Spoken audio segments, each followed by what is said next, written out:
यतोऽन्वयादितरतश्चार्धेष्वभिज्ञस्वराट् तेने ब्रह्म हृदाय आदिकवये मुह्यन्ति यत्सूरयः तेजो वारिमृदां यथा विनिमयो यत्र त्रिसर्गो मृषा धाम्ना स्वेन सदा निरस्तकुहकं सत्यं परं धीमहि धर्मः प्रोज्झितकैतवोऽत्र परमो निर्मत्सराणां सतां वेद्यं वास्तवमत्र वस्तु शिवदं तापत्रयोन्मूलनम् श्रीमद्भागवते महामुनिकृते किं वा परैरीश्वरः सद्यो हृद्यवरुध्यतेऽत्र कृतिभिः शुश्रूषुभिस्तक्षणात् नारायणं नमस्कृत्य नरं चैव नरोत्तमं देवीं सरस्वतीं व्यासं ततो जयमुदीरयेत् यं ब्रह्मजन्दमनुपेतमपेतकृत्यं द्वैपायनो विरहकातराजुहाव पुत्रेति तन्मयतया तरवोऽभिनेदुः तं सर्वभूतहृदयं मुनिमानतोऽस्मि। श्रीमद्भागवतं पुराणतिलकं यद्वैष्णवानां धनं यस्मिन् पारमहंस्यम् एकममलं सत्यं ज्ञानं परं गीयते यत्र ज्ञानविरागभक्तिनैष्कर्म्यमाविष्कृतं निगमकल्पतरोर्गलितं फलं सुखमुखादमृतद्रवसंयुतं पिबत भागवतं रसमालयं मुहुरहो रसिका भुवि भावुकाः। ज्ञानानन्दमयं देवं निर्मलस्फटिकाकृतिम् आधारं सर्वविद्यानां हयग्रीवमुपास्महे। श्रीरङ्गसिंहगिरिदेशिकपादसेवा प्राप्ताखिल द्रविडवेदरहस्य जातं श्रीगौतमान्वयजमाश्रितभागधेयं गोपालदेशिकमहं शरणं प्रपद्ये। संसारसागरे मग्नं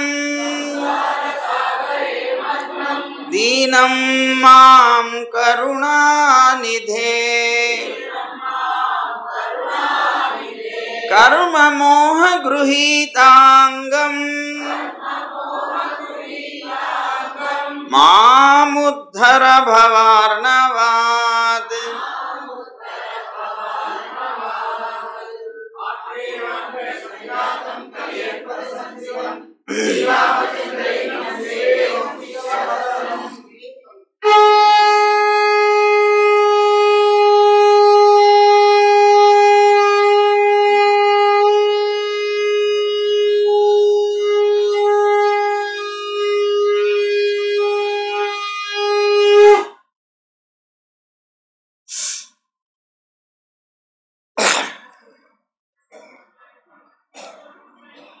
జై గోవింద.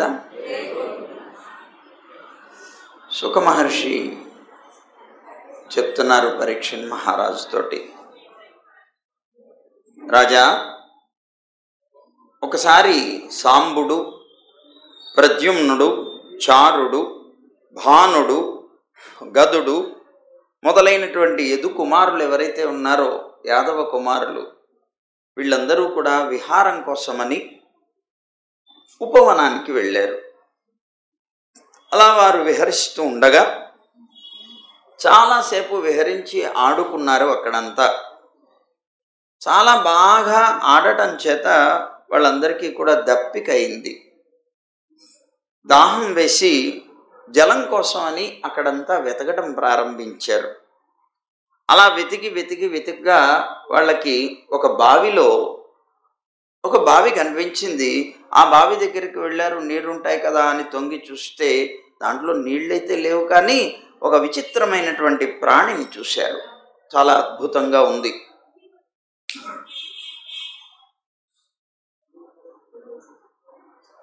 సరే, వాళ్ళు చూసినటువంటి ఆ ప్రాణి ఒక పర్వతాకారంలో ఉన్నదిట. వాళ్ళు బాగా గమనిస్తే అది ఒక ఊసరవెల్లిలాగా కనిపించింది. అది ఊసరవెల్లి అని తెలుసుకున్నారు. చాలా ఆశ్చర్యంతో దయ కూడా కలిగింది వాళ్ళకి. పాపం ఇది ఇలా ఉండిపోయింది, దీన్ని బయటికి తీద్దాం అని ప్రయత్నం చేశారు. బావిలో పడినటువంటి ఆ ఊసరవెల్లిని చర్మాలతో కూడినటువంటి ఒక పెద్ద దారం తయారు చేశారు గట్టిగా ఉండడం కోసం. అలా పేని ఆ తాళ్లతోటి దాన్ని పట్టి పైకి లాగాలి అని ప్రయత్నం చేశారు. కానీ వాళ్ళకి సాధ్యం కాలేదు దాన్ని బయటికి తీయడం. అప్పుడు వెంటనే వీళ్ళందరూ పరిగెట్టుకుంటూ వెళ్ళి కృష్ణుడి దగ్గరికి వెళ్ళారు.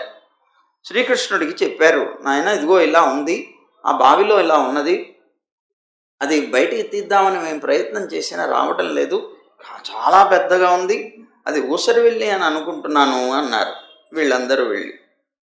సరే, కృష్ణుడు అక్కడికి వెళ్ళాడు. ఆ బావి దగ్గరికి వెళ్ళి ఒకసారి చూశాడు. నవ్వి వెంటనే దాన్ని తన ఎడమ చేత్తో అలా పట్టి ఇలా బయటికి వేసేసాడు. ఎప్పుడైతే తన యొక్క కరస్పర్శ తగిలిందో, పరమాత్మది కరస్పర్శ తగిలిందో, వెంటనే అతను ఊసరవెల్లి రూపం నుంచి దాన్ని వదిలేసేసి చాలా అద్భుతమైనటువంటి తేజస్సు కలిగినటువంటి ఒక దేవరూపాన్ని పొందాడు. కృష్ణుడికి తెలుసు ఇతను ఎందుకు ఇలా అయ్యాడు అనేటువంటిది. అయినప్పటికీ కూడా అక్కడున్న జనులకి, లోకంలో ఉండేటువంటి మనలాంటి వాళ్ళందరికీ తెలియచేయటం ప్రధాన ఉద్దేశంగా ఆయన ఈ లీలని ఆచరించారు. సరే, ఇంతకీ ఏమిటిది? ఆయనకి అతని యొక్క వృత్తాంతం తెలిసినా అతన్నే అడిగాడు, ఏమయ్యా, ఏమిటి ఇంత అద్భుతమైనటువంటి ప్రకాశంతో ఉన్నావు, నువ్వేదో దేవతలాగా కనిపిస్తున్నావు, ఇలాంటి నీకేమిటి, ఇలాంటి గతి పట్టిందేమిటి, ఎందుకు ఈ గతి పట్టింది నీకు, నువ్వెందుకు ఇలా ఊసరవెల్లి రూపాన్ని ధరించవలసి వచ్చింది, ఏం పాపం చేశావు నువ్వు అని అడిగాడు. అడిగితే అప్పుడు ఆయన అన్నాడు కదా, మహాత్మా, నువ్వు అనంతమూర్తివి, సాక్షాత్తు పరమాత్మవి, నీకు తెలియందంటూ ఏమీ లేదు. అయినప్పటికీ నేను చెప్తున్నాను, నా పేరు నృగు అంటారు, నృగుడు అంటారు, నృగ మహారాజు అని ప్రసిద్ధికి ఎక్కినవాడిని. నేను ఇక్ష్వాకు యొక్క పుత్రుణ్ణి. ఆ నృగరాజు అనే పేరుతో ప్రసిద్ధుడైనటువంటి నేను లోకంలో దానశీలురైనటువంటి మహానుభావులు ఎవరైతే ఉంటారో వాళ్ళల్లో లెక్క పెట్టదగినటువంటి వ్యక్తిని. చాలా గొప్ప దానగుణం కలిగినటువంటి వాళ్ళు వేళ్ల మీద లెక్క పెట్టదగిన వాళ్ళే ఉంటారు కదా, అలాగ లెక్క పెట్టదగినటువంటి వారిలో నేను కూడా ఒకడిని అన్నాడు. అంటే అంత గొప్ప దానశీలిని అని అర్థం. నువ్వైతే సాక్షి, జగత్ సాక్షివి. నువ్వు లోకంలో అందరి యొక్క చరిత్రలు, అందరికి సంబంధించినటువంటి మనోవాక్కాయాలతో చేయబడేటువంటి కర్మలు అన్నీ తెలిసినటువంటి వాడివే. నీకు కాలమేమీ అడ్డు కాదు, ఏ కాలమైనా కూడా త్రికాల దర్శివి నువ్వు. అయినా కూడా నా వృత్తాంతం ఎందుకు ఇలా అవ్వాను అని అడిగేవు కనుక పూర్తిగా చెప్తున్నాను. నేను మహాదాతని. ఎంత దాతని అంటే, లోకంలో ఎవరైనా సరే ఇసుక రేణువులు ఉంటాయే వాటన్నిటినీ లెక్క పెట్టవచ్చు, కానీ నేను చేసినటువంటి దాన కర్మల్ని లెక్క పెట్టలేరన్నాడు. నేను ఏం దానాలు చేశాను ఇప్పుడు చెప్పానే, ఇసుక రేణువులని. అలాంటి రేణువులు ఎన్నున్నాయో భూమి మీద, ఆకాశంలో ఎన్ని నక్షత్రాలు ఉన్నాయో, అలాగే ఆకాశం నుంచి పడేటువంటి వృష్టిధారలు అంటే వర్షపు ధారలు ఎన్ని ఉంటాయో, పూర్వం నేను అన్ని గోవుల్ని దానం చేశాను. అంటే లెక్కలేనన్ని గోవులు దానం చేశాను. మంచి పాలిచ్చేటువంటివి, అలాగే మంచి వయస్సులో ఉన్నటువంటివి, స్వభావం చేత కానీ, రూపం చేత కానీ, గుణాల చేత కానీ మంచి అందమైనటువంటివి, న్యాయంగా సంపాదింపబడినవి, అన్యాయం చేసి సంపాదింపబడినవి కాదు. అలాగే దాని యొక్క గిట్టలు ఉంటాయే, అవన్నీ కూడా వెండితో నేను అలంకరించాను, బంగారంతో కొమ్ముల్ని అలంకరించాను, అలాగే వస్త్రాలతోటి మాలలతోటి అలంకరించాను, సువర్ణపు మాలలతోటి. అలా అలంకరించినటువంటివి, దూడలతో కలిగినటువంటివి కపిల గోవుల్ని నేను దానం చేశానయ్యా ఆ రోజుల్లో. సరే, అది కూడా దానం చేసేటప్పుడు కూడా దాన స్వీకర్త ఎవరైతే ఉంటారో అతను ఉత్తమోత్తముడు అయ్యి ఉండాలి. ఎవరికి పడితే వాళ్ళకి అపాత్ర దానం అవుతుంది. లేకపోతే సత్పాత్ర దానం, సత్పాత్రుడు దానం చేయడానికి దొరికినప్పుడు కనుక దానం చేయకపోతే అతనికి అది దుర్భాగ్యమేట. సత్పాత్రుడు దొరికినప్పుడు తప్పనిసరిగా తాను ఎంత కష్టమైనా సరే దానం చేయడానికి ఉపయోగపడితే, అతను ప్రయత్నిస్తే దానివల్ల అనంతమైనటువంటి ఫలం వస్తుందిట. అందుకోసం నేను సత్పాత్రని వెతుక్కొని మరి దంభాచార వివర్జితులైనటువంటి వాడు, అంటే అహంకారంతో వాటితో జీవించకుండా మంచి గుణము కలిగినటువంటి వారు, మంచి శీలం కలిగినటువంటి వారు, అలాంటి వాళ్ళు, అలాగే బాగా కష్టాల్లో దుఃఖాలతో ఉంటూ బ్రాహ్మణులైనటువంటి వారు, తపస్సు చేయడంలో మంచి విఖ్యాతులైనటువంటి మహానుభావులు, వేదశాస్త్రాల్లో నిపుణులైనటువంటి వారు, అలాగే మంచి చరిత్ర కలిగినటువంటి వాళ్ళు, అలాగే మంచి వయస్సులో ఉన్నటువంటి ఉత్తమమైనటువంటి బ్రాహ్మణులందరినీ మంచి వస్త్రాలతోటి, ఆభరణాలతోటి అలంకరించి వాళ్ళకు కూడా అలాంటివి సమర్పించి, వాటితో పాటుగా గోవుల్ని, భూముల్ని, సువర్ణాల్ని, గృహాలని, ఏనుగుల్ని, గుర్రాల్ని, దాసీలతో పాటుగా బ్రాహ్మణ కన్యలన్నీ, తిలల్ని, వెండిని, బంగారాన్ని, ఆ పక్కలు ఉంటాయే అవి శయనించేటువంటి పడకల్ని, అలాగే వస్త్రాల్ని, రత్నాల్ని, గృహ సామాగ్రుల్ని, రథాలని ఇవన్నీ దానం చేశాను నేను. ఇవన్నీ వింటుంటే శ్రీరామాయణంలో రామచంద్రుడు వనవాసానికి వెళ్ళబోయే ముందు తనకున్నటువంటి సంపదనంతటిని దానం చేసేస్తాడు. వనవాసానికి వెళుతూ ఉన్నప్పుడు తాను తన యొక్క సంపదగా దేన్నైతే అనుభవిస్తున్నాడో, పక్కలతో సహా, మంచాలతో సహా తన ఇంట్లో ఉన్నటువంటి ప్రతి వస్తువుని కూడా బ్రాహ్మణులకి దానం చేసి వెళుతాడు. చాలా ఆశ్చర్యంగా, అలాగా నేను అన్నీ ఇచ్చేస్తుంటాను, అన్నీ దానం చేశాను. నేను అనేకమైనటువంటి యజ్ఞాలు చేశాను, అలాగే బావులు తవ్వించాను, బ్రహ్మాండమైనటువంటి చెరువులు తవ్వించాను, వీటిలో నిమగ్నమై ఉండేవాణ్ణి. కానీ దురదృష్టవశాత్తు ఇంత అద్భుతమైనటువంటి కార్యాలు నేను చేసినా కూడా ఒకరోజు అనుకోకుండా జరిగినటువంటి ఒక సంఘటన నాకు ఇలాంటి జన్మనిచ్చిందయ్యా అన్నాడు. ఏం జరిగింది అది? ఒకరోజు ఒక బ్రాహ్మణుడు నా దగ్గరికి వచ్చాడు. వస్తే ఆయనకి ధేనువుల్ని దానం చేశాను నేను. చాలా అద్భుతంగా ఆ ధేనువుల్ని ఇంటికి తీసుకుని వెళ్ళాడు, ఆనందంగా జీవనం సాగిస్తున్నాడు.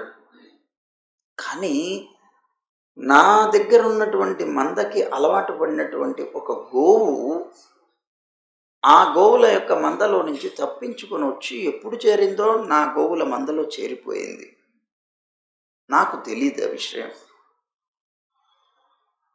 సరే, ఇలా ఉండగా నేను నా దగ్గర ఉన్నటువంటి గోవుల మందలో నుంచి కొన్ని గోవుల్ని మళ్ళీ ఇంకొక బ్రాహ్మణుడికి కూడా దానం చేశాను. ఈ దానం చేయబడినటువంటి గోవుల్ని ఆ బ్రాహ్మణుడు తోలుకొని వెళుతున్నాడు.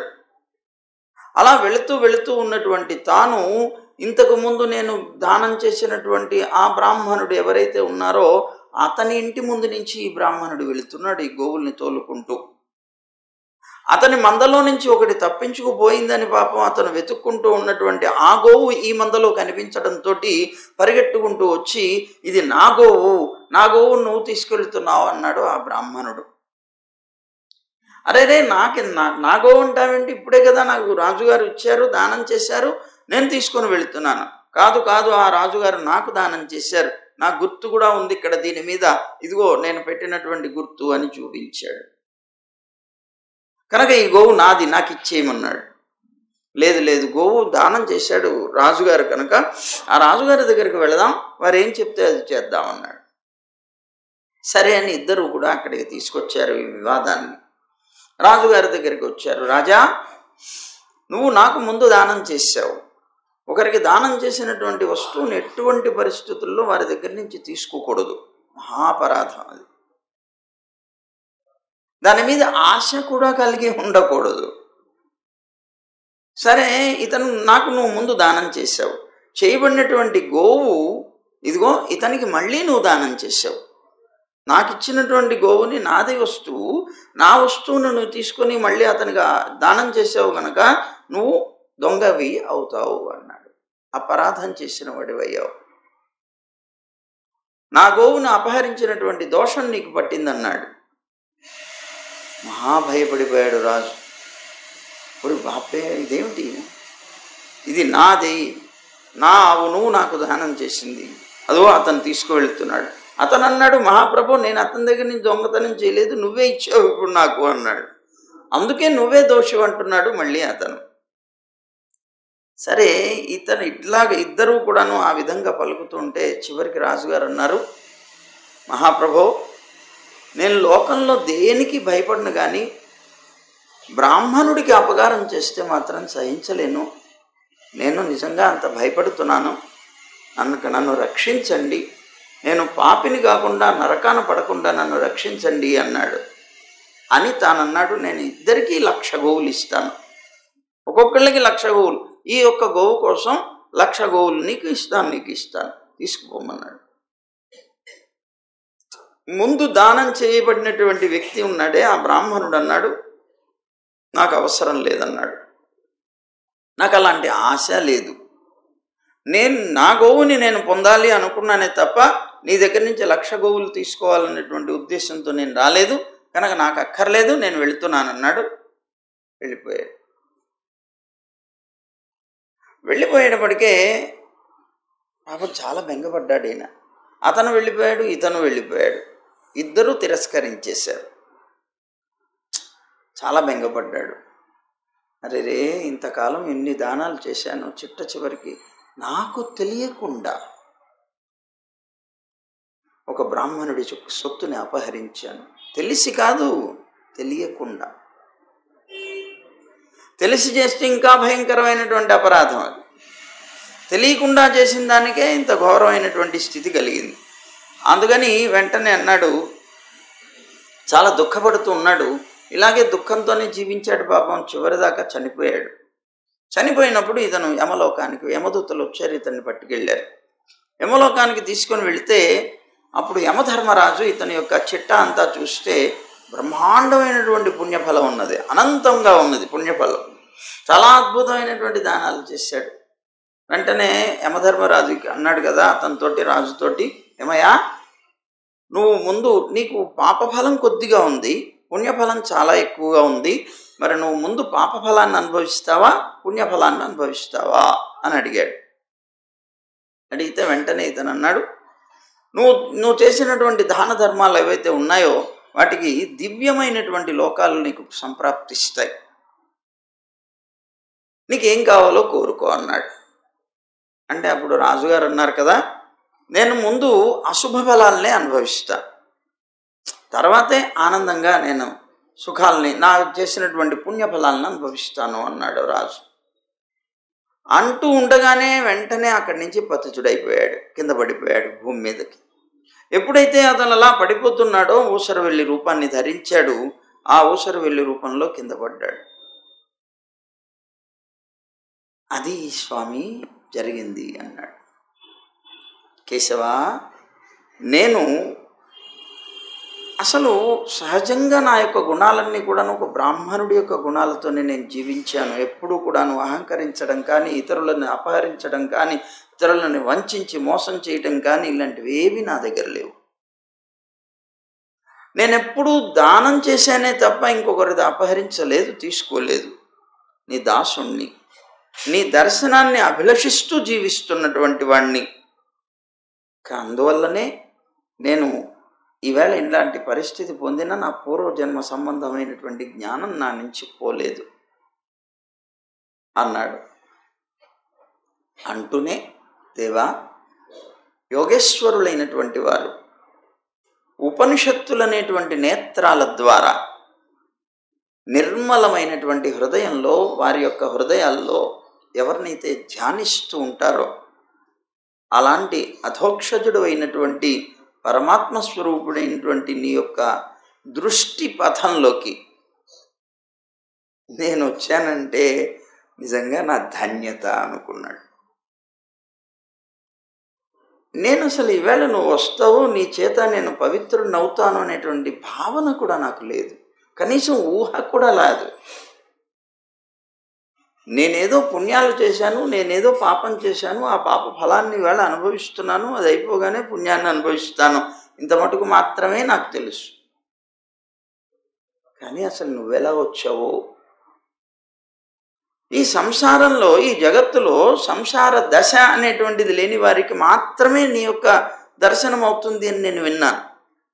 ఎవరైతే ఈ సంసార విషయాల్లో తేలి మునిగి ఉండకుండా సంసార దశ లేకుండా ఉంటారో అలాంటి యోగులైనటువంటి వారు, వాటిని త్యజించినటువంటి వారికి మాత్రమే లభిస్తామని విన్నాను.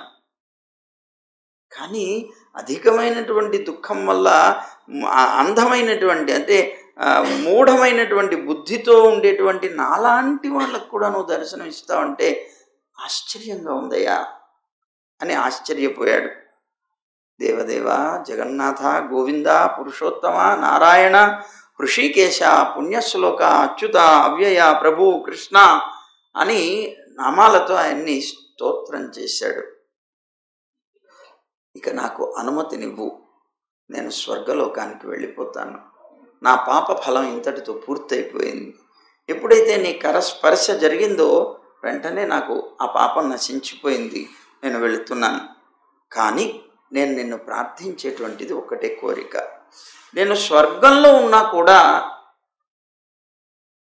నీ యొక్క చరణార విందాల మాత్రమే స్మరిస్తూ జీవనం సాగించగలిగేటువంటి భాగ్యాన్ని కల్పించవయ్యా అని ప్రార్థించాడు. నువ్వు సర్వభూతాలకి ఉత్పత్తికి కారణమైనటువంటి వాడివి, అన్నిటినీ నిర్వహించేవాడివి, అనంతమైనటువంటి శక్తి సంపన్నుడివి, యోగేశ్వరేశ్వరుడివి, వాసుదేవుడివి, కృష్ణుడైనటువంటి నిన్ను మాటిమాటికి నమస్కరిస్తున్నాను అని అతను నృగమహారాజు సాష్టాంగ నమస్కారం చేసి ఆయనకి ప్రదక్షిణలు ఆచరించి మళ్ళీ నమస్కారం చేసి తన యొక్క కిరీట అగ్రభాగంతో ఆయన చరణాల మీద పడి అక్కడి నుంచి వెంటనే కృష్ణుడి యొక్క అనుమతితోటి బయలుదేరి వెళ్ళిపోయాడు. ఒక విమానం వచ్చింది దేవలోకం నుంచి, విమానాన్ని ఎక్కి వెళ్ళిపోయాడు. అప్పుడు సాక్షాత్తు బ్రహ్మణ్య దేవుడైనటువంటి పరమాత్మ, ధర్మాత్ముడైనటువంటి వాడు అయినటువంటి దేవకీ నందనుడు కృష్ణుడు అన్నట్ట, ఈ అక్కడ ఉన్నటువంటి రాజులు వీళ్ళందరూ ఉన్నారు కదా, వాళ్ళందరినీ చూస్తూ వాళ్ళందరికీ అసలు ఈ నృగమహారాజును ఒక దృష్టాంతంగా చూపించాలి అనేటువంటి ఉద్దేశంతోనే, వారికి అతని చరిత్ర వల్ల ఒక ధర్మ బోధ చేయాలి అనేటువంటి ఉద్దేశంతోనే అసలు ముందు ఆయన చరిత్ర వీళ్ళందరి ముందు అడిగాడు. ఆయన చెప్పారు, వెళ్ళిపోయిన తర్వాత అప్పుడు తాను మళ్ళీ వీళ్ళకి బోధ చేస్తున్నాడు, ధర్మాల్ని బోధిస్తున్నాడు. ఏమంటున్నట్ట, అబ్బాయి, అగ్నితో సమానమైనటువంటి తేజస్సు కలిగినటువంటి వాడు అయిన బ్రాహ్మణుడు ఎవరైతే ఉంటారో అలాంటి బ్రాహ్మణుడికి యొక్క ధనాన్ని అల్పంగా అయినా సరే, కొద్దిగా అయినా సరే అపహరిస్తే, అనుభవిస్తే వాడు ఎప్పుడూ శుభాన్ని పొందలేడు. తెలిసి కానీ తెలియక కానీ తమని తాము భగవంతుడుగా భావించుకునేటువంటి ఇంకా రాజుల విషయాన్ని నేను చెప్పాలి. మామూలు వ్యక్తే బ్రాహ్మణుడి యొక్క సొత్తుని అల్పంగా అపహరించినా కూడాను మహాపాపం వస్తుందే, అలాంటిది ఒక రాజుగా బతుకుతూ తనని తాను భగవంతుడిగా భావించుకుంటూ వీళ్ళందరినీ కూడాను అనేక రకాల చిత్రహింసలు పెట్టి వాళ్ళ దగ్గర నుంచి ధనాన్ని లాక్కునేటువంటి వాడైతే వాడికి చెప్పవలసిన అవసరమే లేదు. వాడి కోసం నూతనంగా నరకాలు కూడా సృష్టించవచ్చు అంటూ తాను చెప్తున్నాడు. హాలాహలం అనేటువంటి విషయం ఉన్నది, క్షీరార్ణవంలో నుంచి పుట్టింది. దానికి కూడా ప్రతీకారం ఉన్నదేమో కానీ ప్రతీకారం ఉంటుంది దానికి కూడా. అందుకని దాన్ని నేను విషం అన్ను. ప్రతీకారం ఉంది కదా, అందుకోసం నేను దాన్ని విషం అనను. కానీ బ్రాహ్మణుడి యొక్క సొత్తు దానికన్నా కొన్ని వేల రెట్లు విషస్వరూపమైనటువంటిది. దానికి ప్రతిక్రియ కూడా లేదు. అందువల్ల ఈ బ్రాహ్మణుడి యొక్క సొత్తునే నేను విషం అని చెప్తున్నాను అంటున్నాడు కృష్ణుడు. విషం అనేటువంటిది కేవలం దాన్ని అనుభవించినటువంటి వాడిని మాత్రమే నాశనం చేస్తుంది. కానీ ఆ విషం కూడా, లేదా అగ్ని అనే చెప్పబడేటువంటిది, దహింపజేసే గుణం కలిగినటువంటిది అగ్ని అనుకున్నా కూడా నీరు పోస్తే అది ఆరిపోతుంది. అటు విషం శరీరం ఒక్కదాన్ని దహింపజేస్తుంది. దానివల్ల వచ్చేటువంటి జ్వాలలు ఏమైనా ఉంటే వీడికి దాన్ని జలం పోసి ఆపు చేసి బతికించవచ్చునేమో. కానీ బ్రాహ్మణుడి యొక్క ధనం అనేటువంటి కర్ర నుంచి పుట్టినటువంటి అగ్ని ఉందే, అది వంశాన్నంతటినీ సమూలంగా నాశనం చేస్తుంది. వంశాన్ని చాలా నాశనం చేస్తుంది. ఇక్కడ బ్రాహ్మణుడు అంటే వర్ణంతో కూడినటువంటి వాడు. వర్ణం వల్ల బ్రాహ్మణత్వం. ఇక్కడ బ్రాహ్మణ శబ్దానికి బ్రహ్మజ్ఞానేన బ్రాహ్మణ అని, బ్రహ్మజ్ఞానం కలిగినటువంటి వాడికి కూడా బ్రాహ్మణుడని పేరు. కనుక బ్రహ్మజ్ఞానం కలిగినటువంటి ద్విజుడు. ఆ బ్రాహ్మణుడు అని చెప్పబడేటువంటి అతనంటే గురువు. ఆ గురువు యొక్క లేదా జాతి చేత బ్రాహ్మణుడైనటువంటి వాడి యొక్క ధనాన్ని మనం అపహరించకూడదు అంటున్నాడు. ఇక ఎత్తులకి సంబంధించింది అయితే అసలు చెప్పనే అక్కర్లేదు. ఎందుకంటే తురియ ఆశ్రమం కదా అది. అందువల్ల విషస్వరూపమైనటువంటిది బ్రాహ్మణుడి యొక్క ధనం అంటున్నాడు. అది కూడా ఆ బ్రాహ్మణుడి యొక్క అనుమతి లేకుండా, చక్కగా అతని యొక్క అనుమతిని తీసుకోకుండా ఆ బ్రాహ్మణుడి యొక్క ధనాన్ని కనుక అనుభవిస్తే, తెలిసి కానీ తెలియక కానీ 3 తరాల వాళ్ళని నష్టపరుస్తుందిట. అది 3 తరాలు నశిస్తాయిట. కానీ అతనికి తెలియకుండా అపహరిస్తే, కాదు అతన్ని కొట్టి బలవంతంగా కనుక దాన్ని అపహరిస్తే 10 తరాలు జరిగిపోయినవి, 10 తరాలు జరగబోయేవి నశిస్తారట. బ్రాహ్మణుడి యొక్క సొత్తుకి అంతటి ఇది ఉన్నది. అందుకనే ఇంతకుముందు రాజులందరూ కూడాను భయపడి బ్రాహ్మణుడిని చాలా జాగ్రత్తగా చూసేవారు. కారణం అదనమాట. అలాగా వారి యొక్క ధనాన్ని ముందు 10 తరాలు, తర్వాత 10 తరాలు వాడిని కొట్టి లేకపోతే బలవంతంగా బ్రాహ్మణుడి దగ్గర నుంచి కనుక అపహరిస్తే ఫలాన్ని పొందుతానట. రాజ్యలక్ష్మి చేత అంధులైనటువంటి వారు బ్రాహ్మణుడి యొక్క ధనాన్ని తీసుకొనడం ఉచితమని తలుస్తూ ఉంటారు. ఇంకా కొంతమంది మమ్మల్ని ఒకసారి ఎప్పుడు ఇది చెప్తూ ఉన్నప్పుడు ఆయన ఒక ప్రశ్న వేశాడు. మరి ఈ కాలంలో నేను ఒకసారి ఎప్పుడు చూశానండి, మరి ఇలాంటివి కూడా ధనం అపహరణేనా అన్నాడు. ఏమిటయా అన్నా. ఎవరో ఒక చిన్న కార్యక్రమం పెట్టారండి, పెడితేను ఆ మహానుభావుడు ఎవరో ఒక ఆయన వచ్చి ప్రవచనాలు చెప్తున్నారండి. ఆ చెప్తూ ఉంటే వీళ్ళు ఏదో ఒక వ్యవస్థ ఏదో ఉంటుంది, ఆ వ్యవస్థ తరఫున వాళ్ళు కార్యక్రమం చేస్తూ ఆ చెప్పేటువంటి వారికి సంబంధించినటువంటి ధనాన్ని కూడా వాళ్ళు ఆ వ్యవస్థలో కలుపుకుంటూ వెళ్ళిపోయారండి. మరి అది దోషం అవుతుందా కాదా అన్నాడు. అంటే బాబు, అది ఆయనకే సంబంధించినది అయితే, వారికి సమర్పించాలి అనే భావన వాళ్ళల్లో ఉంటే అది తీసుకుంటే మాత్రం దోషమే అవుతుంది. అది వారికి కాదు సంస్థకి ఇవ్వాలి అనుకుంటే మాత్రం దోషం లేదన్న. వారిదిగా సమర్పించాలి అనుకున్నప్పుడు వీరు గనక దాన్ని ఇది చేస్తే అది దోషం అవుతుంది. తెలియదు మనకి, తెలుసో తెలియకో ఈ విధమైనటువంటి అపరాధాలు ఎన్నో మన చేత జరుగుతూ ఉంటాయి. అలాంటిది తెలిసి వారిని చంపి లేదా వాళ్ళని కొట్టి బలవంతంగా వాళ్ళ దగ్గర నుంచి తీసుకుంటే ఇంకెంత మహాపాపం అది. ఆ రాజులు నిజంగా నరకాన్ని పొందుతారంటున్నాడు. ఈ మూర్ఖుల యొక్క అధోగతిని గురించి ఇంకా ఆలోచించవలసిన అవసరం కూడా లేదంటున్నాడు. సర్వస్వం అపహరింపబడి బ్రాహ్మణుడు కనుక అంటే వాళ్ళ దగ్గర అన్నీ దొంగతనం చేసేసారు. అలా సర్వస్వం వాళ్ళది అపహరింపబడి ఏడుస్తూ జీవనం సాగించేటువంటి వాళ్ళు, కుటుంబ భారంతో బతికేటువంటి వారు, అలాగే అతిథులని చక్కగా సన్మానించదగినటువంటి బ్రాహ్మణులు కనుక ఈ విధంగా అపహరింపబడినటువంటి వాళ్ళై దుఃఖంతో కనుక ఉండి వాళ్ళ యొక్క కంటి నుంచి ఎన్ని అశ్రు బిందువులైతే వచ్చి వాళ్ళ కంటి నుంచి కారేటువంటి నీరు భూమి మీద పడి ఎన్ని రేణువులనైతే తడుపుతుందో,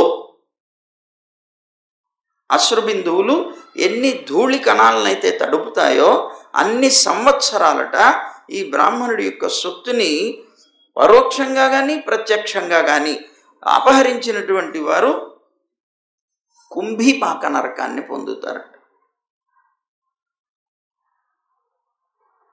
అని చెప్తూ, స్వదత్తమైన పరదత్తమైన అంటే తన చేత ఇవ్వబడిన లేదా ఇతరుల చేత ఇవ్వబడేటువంటిదైనా, ఇది ఈ ప్రశ్నకి దీనికే సమాధానం అతను అడిగింది ప్రశ్న. పరదత్తం అంటే ఇతరుల చేత ఇవ్వబడేటువంటి, ఆ ఇతరుల చేత ఇవ్వబడేటువంటి దాన్ని అడ్డుకొని వాళ్ళకి చెందకుండా చేసి తీసుకుంటే అని అతను ప్రశ్న వేసిందనమాట. దానికి సమాధానం చెప్పాం, అయింది. సరే, ఇక్కడ స్వదత్తమైన పరదత్తమైన బ్రాహ్మణ ధనం అనేటువంటిది అపహరిస్తే 60,000 అంటే స్వదత్తం అంటే అండి తాను ఇచ్చిందైనా ఇతరుల చేత ఇవ్వబడేదైనా అలాంటి బ్రాహ్మణ సొత్తుని మనం అపహరిస్తే 60,000 సంవత్సరాల వరకు మలంలో క్రిమిగా జన్మిస్తారట. వాడు పెంటలో పురుగై పుడతారట. మానవులు బ్రాహ్మణుల యొక్క ధనాన్ని కోరి అల్పాయువులు, పరాజితులు, రాజ్యచ్యుతులు అయి ఇతరులందరికీ కూడాను అంటే ఇవన్నీ పొందుతారు. వాళ్ళు ఎప్పుడైతే బ్రాహ్మణ ధనాన్ని పొందారో వాళ్ళు అల్పాయుష్కులు అవుతారు, అలాగే వాళ్ళు పరాజితులు అవుతారు, అన్నిట్లో ఓడిపోతూ ఉంటారు. వాళ్ళకి రాజ్యం ఉండి లేదా శాసించగలిగేటువంటి స్థితి ఉంటే ఆ పదవి నుంచి ఊడిపోతారు. వాళ్ళు జనులందరికీ కూడాను ఉద్వేగాన్ని కలిగించేటువంటి, భయాన్ని కలిగించేటువంటి సర్పాల్లాగా పుడతారట. అలాంటి బ్రాహ్మణ ధనాన్ని ఎప్పుడూ మేము కోరకుండా ఉండుగాక అన్నట్ట కృష్ణుడు. వాళ్ళ పిల్లలందరికీ పాఠాన్ని నేర్పిస్తున్నాడు. వాళ్ళందరూ వచ్చారు కదా, అక్కడ దాన్ని తీసుకున్నారు కదా. అబ్బాయి, గుర్తు పెట్టుకోండి, రేపు మీరు కూడా పాలించగలిగినటువంటి వాళ్ళు అవుతారు. ఎటువంటి పరిస్థితుల్లోనూ బ్రాహ్మణుడి యొక్క సొత్తు మీద కన్ను కూడా పడకూడదు, జాగ్రత్త అని వాళ్ళకి వినిపించట. చెప్పి ఇంకా పైగా అన్నట్ట, విప్రం కృతాకసమపి నైవ దృహ్యత మామకాహ ఘనంతం బహుశపంతం వా నమస్కృత నిత్యశః అంటున్నాడు. ఏంటిట, బ్రాహ్మణుడు ఎంత తప్పు చేసినప్పటికీ కూడా వాణ్ణి బాధించకూడదట. ఎన్ని కొట్టినా ఎన్ని తిట్టినా బ్రాహ్మణుడికి వినయంగానే నమస్కరించాలి తప్ప అతన్ని దూషించకూడదట అని చెప్పి, నాలాగే నేను అలాగే ఉంటాను, నేను ఎప్పుడు బ్రాహ్మణుడి విషయంలో కోపం తెచ్చుకోను. అందుకే కదా శ్రీమన్నారాయణుడుగా మన వీళ్ళు ఎవరు సనక సనందాది ఋషులు వచ్చినప్పుడు వాళ్ళు తీవ్రమైనటువంటి కోపం తెచ్చుకొని వారికి సంబంధించినటువంటి పరివారాన్ని వారు శపిస్తే వారి పరివారాన్నే వారు తిట్టారు తప్ప వాళ్ళని ఒక్క మాట కూడా అనలేదు. మహాప్రభు మీరు చేసింది చాలా మంచిది. మనకి విష్ణు సహస్రనామాల్లో కూడా బ్రాహ్మణ ప్రియ అని వస్తుంది. అది అలాంటిది అన్నమాట. కనుక నాలాగే మీరు కూడా ఎప్పుడు జాగ్రత్తగా ఉండండి. బ్రాహ్మణులకి నమస్కారం చేయండి. దీనికి వ్యతిరేకంగా ఎప్పుడూ కూడాను ప్రవర్తించకండి. అలా ఎవరైనా వ్యతిరేకంగా ప్రవర్తిస్తే నా చేతుల్లో శిక్షని తప్పనిసరిగా పొందుతారు అని వాళ్ళకి చెప్పాడు. చెప్పి బ్రాహ్మణుడి యొక్క ధేనువు ఎలాగైతే ఈ నృగమహారాజుని అధఃపతితుణ్ణి చేసిందో, అజ్ఞానం చేత అపహరింపబడినటువంటి బ్రాహ్మణ ధనం కూడా అపహరించినటువంటి వాడిని అధఃపతితుణ్ణి చేస్తుంది.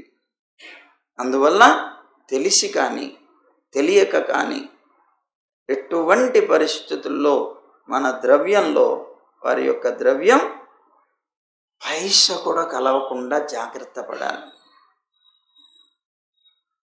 అని చెప్పారన్నమాట. అందువల్ల మీరు బ్రాహ్మణులను ఎప్పుడు బలవంత పెట్టకండి, వాళ్ళని హింసించకండి, వాళ్ళని శిక్షించకండి అని చెప్పాడు. అయిపోయింది. ఇది అయిపోయిన తర్వాత బలరాముడు గోకులానికి బయలుదేరాడు. బలరాముడు కృష్ణుడు వెళ్ళిపోయిన తర్వాత మధురకి, తర్వాత ద్వారక్కి ఇవన్నీ అయిన తర్వాత ఇప్పుడు బలరాముడికి ఒకసారి బృందావనానికి వెళ్ళి ఒక్కసారి అందరినీ చూసి రావాలి అని బుద్ధి పుట్టింది. కృష్ణుడైతే రాలేదు, కానీ బలరాముడు మాత్రం వచ్చాడు. సరే, సుఖమహర్షి అంటున్నారు కదా, ఓ కురుశ్రేష్ఠ, ఒకప్పుడు భగవంతుడైనటువంటి బలరాముడు బంధువులందరినీ కూడా చూడాలనేటువంటి ఉత్సాహం కలిగినటువంటి వాడై రథాన్ని ఎక్కి నందగోకులానికి వచ్చాడయ్యా. అక్కడ చాలా కాలం ఉన్నాడు. ఎప్పటి నుంచో పాపం కృష్ణుణ్ణి బలరాముణ్ణి ఇద్దరు వెళ్ళిపోతే వాళ్ళని చూడాలనేటువంటి తపనతోటి వారికి ఉన్న సర్వస్వాన్ని వదిలేసి పిచ్చి వాళ్ళలాగా వెర్రి వాళ్ళలాగా ఉంటున్నటువంటి వాళ్ళు గోపబాలురు గోపికలు వీళ్ళందరూ ఉన్నారు. ఎప్పుడైతే బలరాముడు ఆ నందగోకులంలోకి ప్రవేశించాడో ఏదో రథం వస్తుంది చాలా కాలం తర్వాత. ఆనాడు అక్రూరుడు రెండోసారి కూడా వచ్చాడు అనుకున్నాం, కానీ ఆయన వచ్చింది ఉద్ధవుడు వచ్చాడు. మరి ఇప్పుడు వచ్చేటువంటి వాడు ఎవడు అని వీళ్ళకి సందేహం కలిగింది. చాలా ఆశ్చర్యంతో అందరూ కూడా కళ్ళప్పగించి అలా చూస్తున్నారట రథం వంక. రథం ఆగింది. రథంలో నుంచి దిగాడు బలరాముడు. పరమానంద భరితులైపోయారు. ఆహా ఆహా అనుకుంటూ ఒక్కసారి ఆ ఉన్నటువంటి రథంలో అంతా వెతకడం ప్రారంభించాడు, కృష్ణుడు ఎక్కడైనా ఉన్నాడేమో అని. కానీ కృష్ణుడు కనిపించలేదు, బలరాముడు కనిపించాడు. వెంటనే నందుడు, యశోద, గోపబాలురు, గోపికలు అందరూ కూడాను అతన్ని గట్టిగా ఆలింగనం చేసేసుకున్నారు. పెద్దవాళ్ళందరూ కూడాను అతను నమస్కరిస్తుంటే వారికి మంగళాశాసనాలు, ఆశీర్వచనాలు ఇచ్చారు. ఇచ్చిన తర్వాత, ఓ బలరామా, ఏమయ్యా ఇంతకాలం తర్వాత మేము జ్ఞాపకం వచ్చామా? కృష్ణుడితో కూడా నువ్వు మమ్మల్ని అందరినీ కూడాను రక్షించవలసినటువంటి వ్యక్తివి కదా యశోదమ్మ అన్నది. అంటూ ఇంతకాలం తర్వాత కనీసం నేను జ్ఞాపకం ఉన్నాను అనిపించి నువ్వు వచ్చినందుకు నేను చాలా సంతోషిస్తున్నానయ్యా అని ఆ బలరాముణ్ణి తీసుకొని ఒళ్ళో కూర్చోబెట్టుకొని అతన్ని ముద్దులతో నింపి తన కళ్ళ నీళ్లతో అతన్ని అభిషేకించిందిట, దుఃఖపడుతూ. ఆ తర్వాత అమ్మతో కొంచెంసేపు మాట్లాడి, వృద్ధ గోపబాలకులు ఉన్నారు కనుక పూర్వం నుంచి వాళ్ళందరి దగ్గరికి వెళ్ళి వాళ్ళందరికీ నమస్కారం చేసి, చిన్నవాళ్ళు తనతో ఆడుకున్నటువంటి వాళ్ళు అయినటువంటి గోపబాల దగ్గరికి వెళ్ళి వాళ్ళందరూ నమస్కరిస్తుంటే వయస్సును బట్టి, బాంధవ్యాన్ని బట్టి, సంబంధాన్ని బట్టి వాళ్ళతో నవ్వుతూను చేతులు పట్టుకోను అలా వాళ్ళని అందరినీ కూడాను పలకరించి చివరిగా గోపాలులందరితో కలిసి విశ్రమించేట. ఆ తర్వాత గోపబాలురు అందరూ కూడా ప్రశాంతంగా కూర్చున్నటువంటి బలరాముడితో అన్నారట, గద్గదమైనటువంటి మాటలతో, వాక్కులతోటి, ఏమయ్యా, యాదవులందరూ కులాసాగా ఉన్నారా? ఆయన కూడా శ్రీకృష్ణుడికి మేమందరం కూడాను సర్వ విషయాలు సమర్పించాం కదా, అలా సమర్పించినట్టు అక్కడున్న వాళ్ళందరూ కూడా కృష్ణుడికి సమర్పించారా అని ఇలా అమాయకంగా అడుగుతూ ఉంటే, సర్వస్వాన్ని కృష్ణుడికి సమర్పించి బ్రతికినటువంటి ఆ గోపబాలులందరినీ చూసి ప్రత్యేకంగా ఒకరి మీద తలల మీద చేతును ఉంచుతూ వారి యొక్క క్షేమ సమాచారాలన్నీ అడిగట.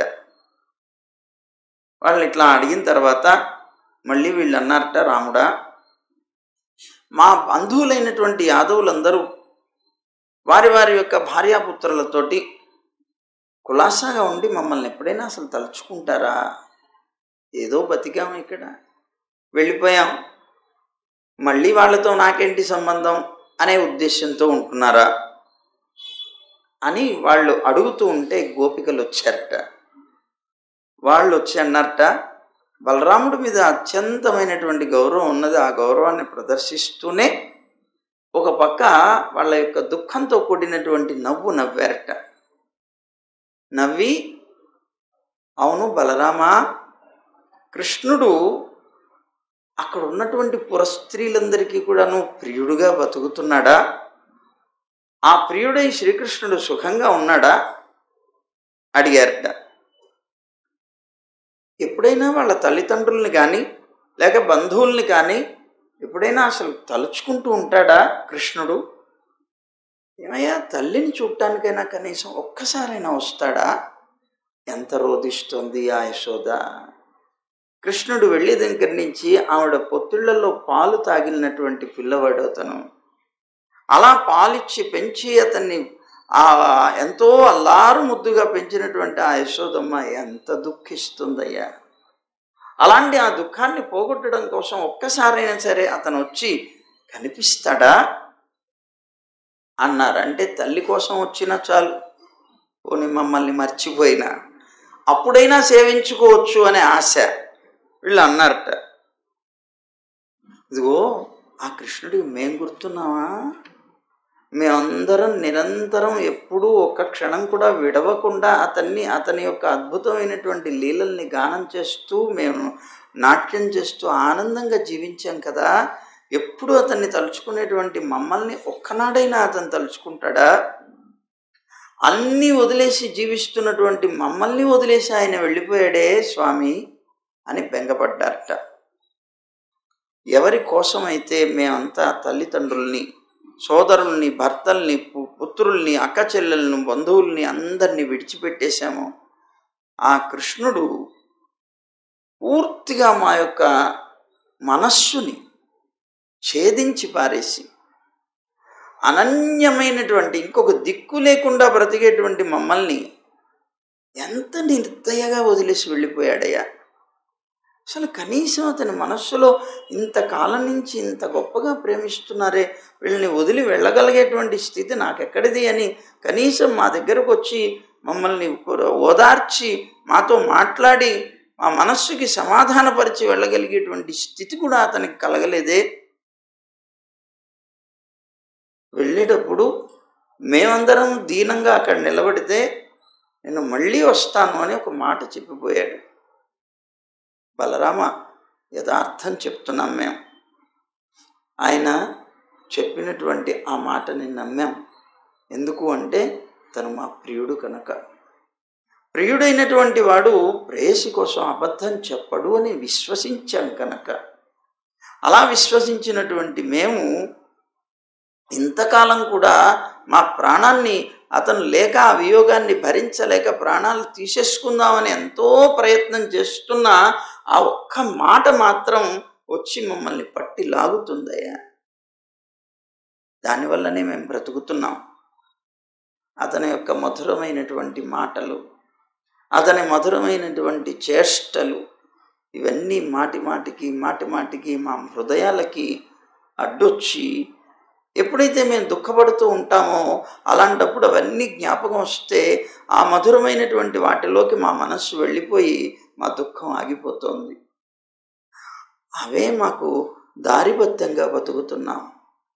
ఆ స్మృతులే మమ్మల్ని ఇంకా బ్రతికిస్తున్నాయి. ఆయన చెప్పినటువంటి ఆ ఒక్క మాట మమ్మల్ని బ్రతికించి చూపుతుందయ్యా అని అంటున్నారు. లోకంలో ఆయన అక్కడికి వెళ్ళిపోయాడు కదా, మరి అక్కడ ఉండేటువంటి వాళ్ళందరూ కూడా మాకన్నా మధురమైనటువంటి స్వరం కలిగినటువంటి వాళ్ళేమో, చక్కగా మాట్లాడగలరేమో.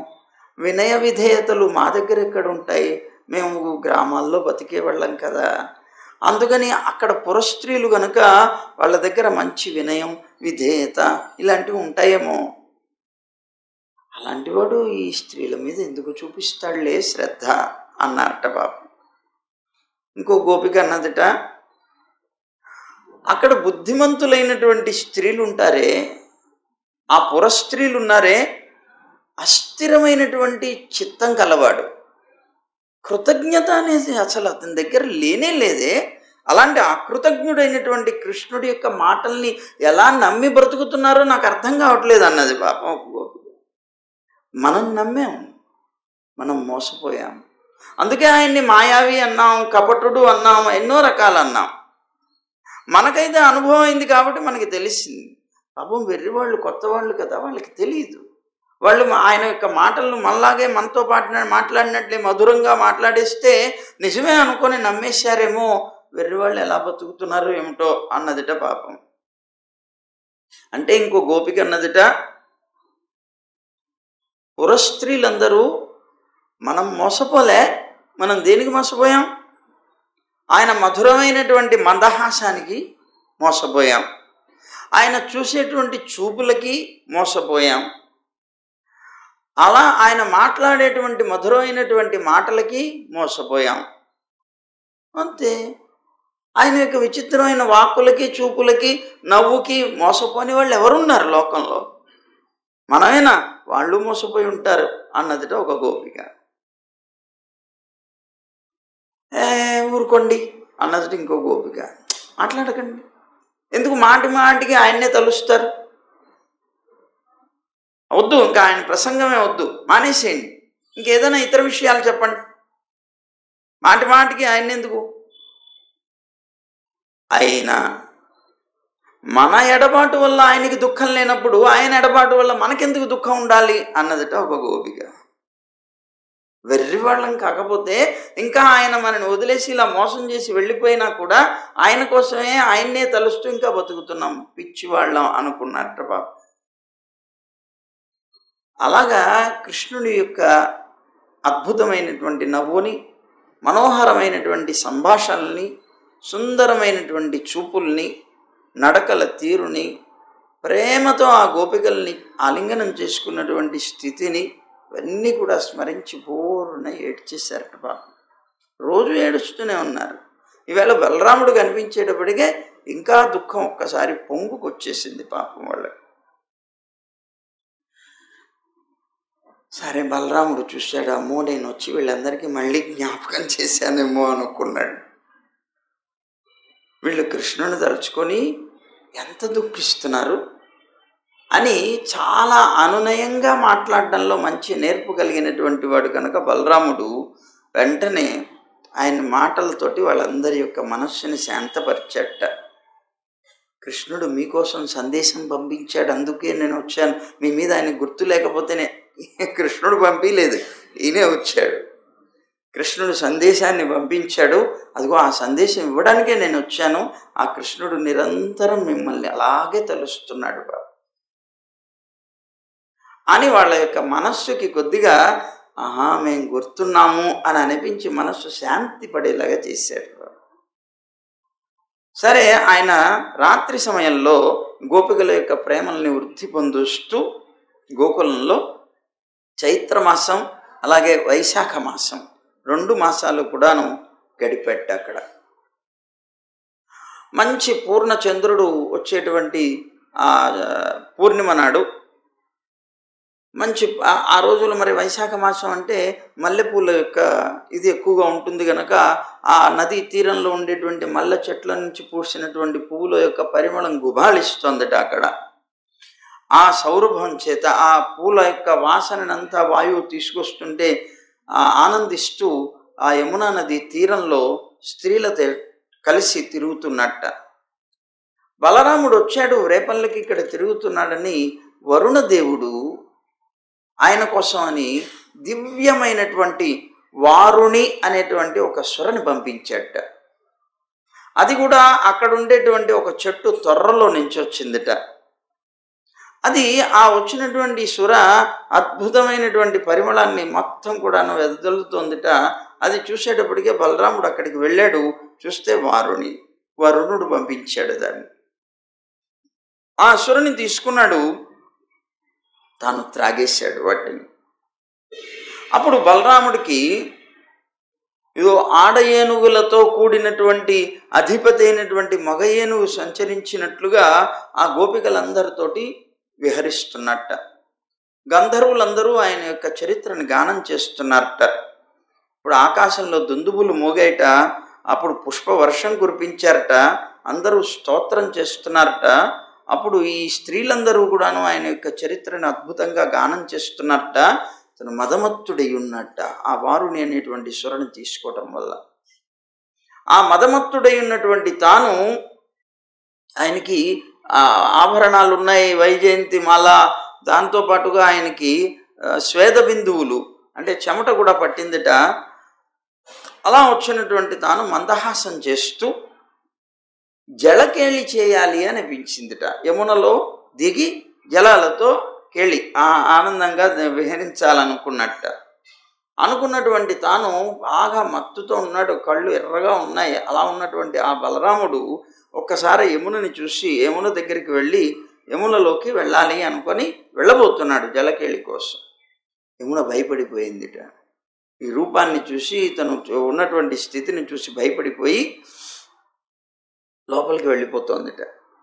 కాకుండా ఈయన పిలుస్తున్నాడు, యమున నువ్వు రా దగ్గరికి, నేను నీ జలకేళి చేయాలనుకుంటున్నానంటే అతని యొక్క స్థితికి భయపడి వెళ్ళిపోతూ ఉన్నప్పుడు వెంటనే అతను ఏం చేశాట, నేను చెప్పినటువంటి నా ఆజ్ఞని తిరస్కరిస్తావా అని విపరీతమైనటువంటి కోపం వచ్చిందిట. కోపం వచ్చి వెంటనే నాగలిని తీసుకొని ఆ నాగలి యొక్క చివరి కొన ఉంటుంది కదా, లాంగూలాగ్రం అంటారు, అదో ఆ లాంగూలం అని చెప్పేటువంటి దాని యొక్క కొనతోటి 100 రకాలుగా దాన్ని భిన్న భిన్నం చేశాడు. ఆ నదిని శాఖలుగా చీల్చి పారేశాట. చేస్తానని ముందు భయపెట్టాడట.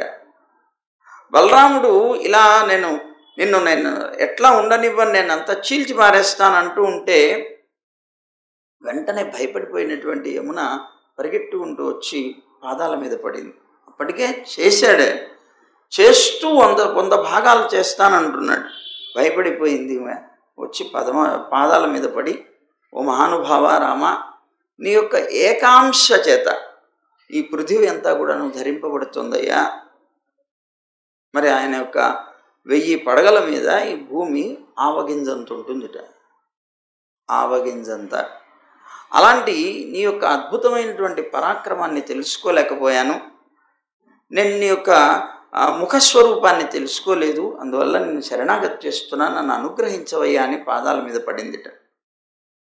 అప్పుడు బలరాముడు యమునకి ముక్తినిచ్చి, అంటే అక్కడ వదిలేసి తన యొక్క లాంగూలాన్ని తీసేసి యములలో విహరించాట.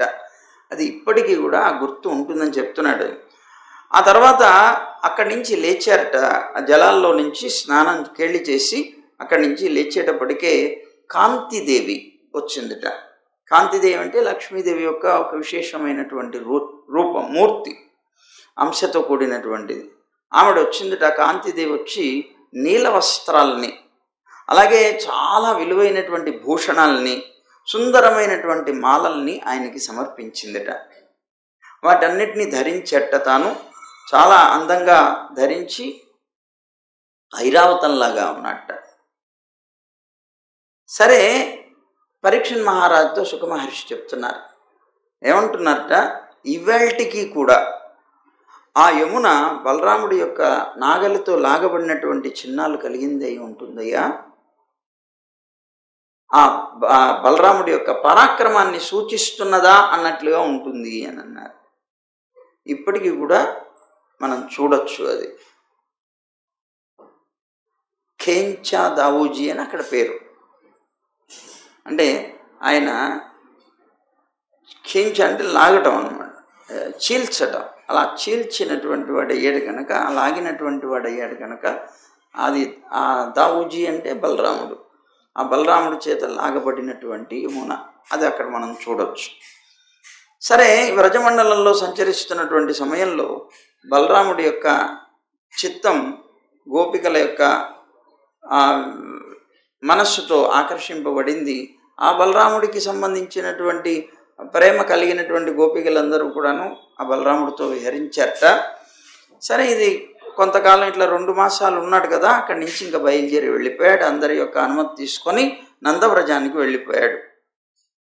అయితే ఈ బలరాముడు ఇక్కడున్న కాలంలో, అంటే బలరాముడు వెళ్ళిన తర్వాత ఒకసారి కరుషాధిపతి, కరుష దేశానికి అధిపతి అయినటువంటి వాడు, చాలా అజ్ఞాని అయినటువంటి వాడు, పౌండ్రకుడు అనేటువంటి ఒక రాజు ఉన్నట్ట.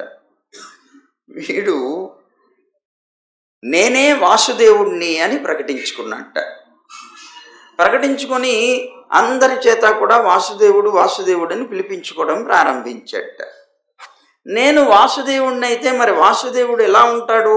శంఖచక్ర గదా పద్మాలు ఉంటాయి, చతుర్భుజాలు ఉంటాయి. మరి నా దగ్గర లేకపోతే నన్ను వాసుదేవుడిని ఎలా నమ్ముతారు అనుకొని అతను ఏదో డ్రామా కంపెనీ నుంచి తెచ్చుకొని పెట్టుకున్నట్లుగా లక్క పిడతలతో తయారు చేయించుకొని ఇంకో 2 చేతులు, అలాగే 2 సుదర్శన పాంచజన్యాలు, ఒక గద, పద్మం, వీటన్నిటిని ధరించాడు. ఆయన ధరించినట్లే వక్షస్థలంలో ఆ పుట్టుమచ్చ, అలాగే మణి, అన్ని కౌస్తుభం అనేటువంటి మణి. ఎలా ఉంటాడో కృష్ణుడు అలాగే అతని యొక్క రూపాన్ని దింపుకున్నట్ట. నేనే కృష్ణుణ్ణి, నేనే వాసుదేవుణ్ణి అని ప్రకటించుకున్నాడు. అంత మటుకు అయితే పిచ్చివాడు అనుకోవచ్చు. ఇంకా పైగా ఏం చేశాట, ఎవరో చెప్పారట, నువ్వు వాసుదేవుడు అంటున్నావు కానీ వాసుదేవుడైన వాడు ఇంకోటి ఉన్నాడయా, ద్వారకాపట్నంలో ఉన్నాడు, ఆయన అసలు నిజమైన వాసుదేవుడు, నాకు ఇంకోడు పోటీ వస్తాడా అని వెంటనే అతని దగ్గర ఒక దూతను పంపించాట కృష్ణుడి దగ్గరికి. ఏమిటా దూత ఏం చెప్పాట, అజ్ఞానులైనటువంటి వారు కొంతమంది నేనే జగత్పతి వాసుదేవుణ్ణి, భగవంతుని రూపంతో అవతరించాను అని చెప్పుకుంటూ బ్రతుకుతున్నారని నేను విన్నాను. తనని తాను భగవంతుడిని నిర్ణయం చేసుకునేటువంటి వాళ్ళు ఎవరైతే ఉన్నారో వాళ్ళు చిన్నపిల్లల లాంటి వాళ్ళని నేను భావిస్తున్నాను. అజ్ఞానం చేత అలాంటి మాటలు మాట్లాడుతున్నాను అనుకున్నాను అని రాజునని చెప్పుకునేటువంటి అతని యొక్క మూఢత్వాన్ని ఇక్కడ ప్రకటించాడు. ఇతన్ని బాలుడు అంటూ అది యథార్థమైనటువంటి మూఢుడైనటువంటి అతను చెప్తూ, అలా మూఢుడుగా అజ్ఞానిగా చెప్పుకునేటువంటి బాలుడిలాగా చెప్పుకునేటువంటి అతను తెలివి లేనివాడు అని అన్నట్ట. సరే, అలా అన్నటువంటి తాను కృష్ణుడి దగ్గరికి దూతగా పంపించాడు కదా. పాండవుడు ఆ కృష్ణుడికి వినిపిస్తున్నటువంటి అతను ఇంకొక మాట అన్నట్ట. అలా ఉన్నటువంటి ఎవరైతే ఉన్నారో అతను తన యొక్క మాటల్ని వదిలిపెట్టి తాను వాసుదేవుణ్ణి కాదు అని ప్రకటించుకోవాలి. ప్రాణుల హితం కోసంగా నేను ఒక్కడినే వాసుదేవుణ్ణి, వాసుదేవ రూపంతో ప్రాణుల హితం కోసం అవతరించిన వాడిని నేనే, ఇంకొక వాసుదేవుడు ఎవరు లేడు. అందువల్ల నీకున్నటువంటి అసత్యమైనటువంటి వాసుదేవ నామాన్ని వదిలిపెట్టేయి. నువ్వు మూర్ఖత్వం వల్ల నువ్వు కనుక అలా వదలకపోతే, నువ్వు వదలకపోతే నిన్ను నేను సంహరిస్తా, లేదా నువ్వు వచ్చి నన్ను శరణాగతి చేసి నా దగ్గర అన్ని వదిలిపెట్టేసి నన్ను శరణాగతి చేయాలి అని ఈ వార్త పంపించట. బాబు, నిన్ను సంహరిస్తానికి నువ్వు నాతో యుద్ధం చేయాలి. ఇట్లా చెప్పి కబురు పంపించట ఒక దూత చేత, పౌండ్రక వాసుదేవుడు. సరే, మొత్తం మీద వాడు వాసుదేవుడు కాదులేండి, పౌండ్రకుడు.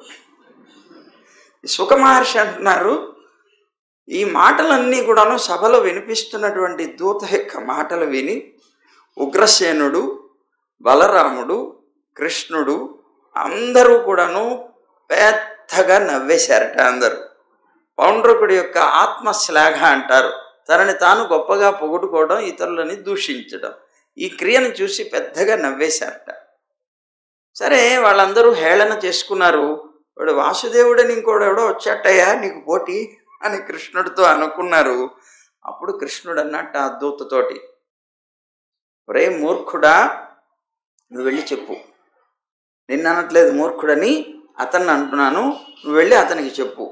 ఒరే మూర్ఖుడా, సుదర్శనం మొదలైనటువంటి కృత్రిమమైనటువంటి చిహ్నాల్ని ధరించి నిన్ను నువ్వు పొగుడుకుంటూ నువ్వు చేసినటువంటి మాటలు ఏవైతే ఉన్నాయో అవన్నీ నేను విన్నాను.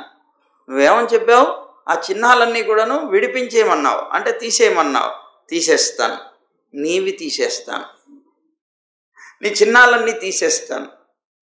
నీ చేత కొట్టబడినటువంటి వాడవై, నా చేత కొట్టబడినటువంటి వాడవై ముఖాన్ని కప్పుకొని నువ్వు చచ్చిపోతే ఆ గ్రద్దలు మొదలైనటువంటి పక్షులు ఉంటాయే అవన్నీ కూడాను నిన్ను పీక్కు తినేలాగా చేస్తాను. అప్పుడు కుక్కలకి నువ్వు ఆశ్రయం అవుతావు అన్నాడు అని చెప్పు. ఇంకొకటి, నిన్ను నువ్వు అనుకుంటూ ఉన్నావు కదా, యుద్ధానికి రమ్మన్నావు కదా, నేను యుద్ధం చేయడానికి సిద్ధంగా ఉన్నాను. నీవు ఈ ఉన్నటువంటి వాటన్నిటిని కూడా తిరస్కరించి తీసేటువంటి స్థితిలోనే నేను వస్తానన్నాడు. ఈ మాటలన్నీ మళ్ళీ ఈ దూత తీసుకెళ్ళి పౌండ్రకుడికి వినిపించాడు. వినిపించి, నువ్వు వెళ్ళు చెప్పు, యుద్ధం అన్నాడు కదా, యుద్ధానికి సిద్ధంగా ఉండమని అన్నాడు. సరే, అప్పుడు వెంటనే ఇతను వెళ్ళి చెప్పాడు. కృష్ణుడు అతనికి కబురు పంపించడం వెంటనే అతను మళ్ళీ యుద్ధానికి కూడా బయలుదేరిపోయాడు. కృష్ణుడే రథాన్ని అధిరోహించాడు, కాశీనగరానికి చేరిపోయాడు, కాశీనగరం యొక్క సమీపానికి చేరిపోయాడు. అప్పుడు ఈ విషయం తెలుసుకున్నాడు. ఎప్పుడైతే దూత వచ్చి చెప్పాడో యుద్ధానికి సిద్ధం కమ్మన్నాడు కదా, కృష్ణుడు కూడా యుద్ధానికి వచ్చాడని తెలుసుకొని వెంటనే అతను కూడా 2 అక్షౌహిణుల సేనను తీసుకొని బయలుదేరాట. వెంటనే బయలుదేరాడు. అయితే పౌండ్రకుని యొక్క మిత్రుడు ఒకడున్నాడు. వీడే మూర్ఖుడు అనుకుంటే వీడిని మించిన మూర్ఖుడు ఇంకొకడు ఉన్నాడు. అతను కాశీరాజు. ఆ కాశీరాజు ఇతనికి రక్షకుడుగా ఉండేవాట. నువ్వు వాసుదేవుడివి, నేనేమో నీకు రక్షకుడిని అనుకుంటూ తిరిగేవాట. సరే, యుద్ధరంగంలోకి వచ్చారు వీళ్ళు. కృష్ణుడు ఉన్నాడు, వాళ్ళు వచ్చారు. కృష్ణుడు ఎదురుగా చూసేటప్పటికే తన ప్రతిబింబం కనిపించిందట ఎదురుగా. ఎవరట? కృష్ణుడు.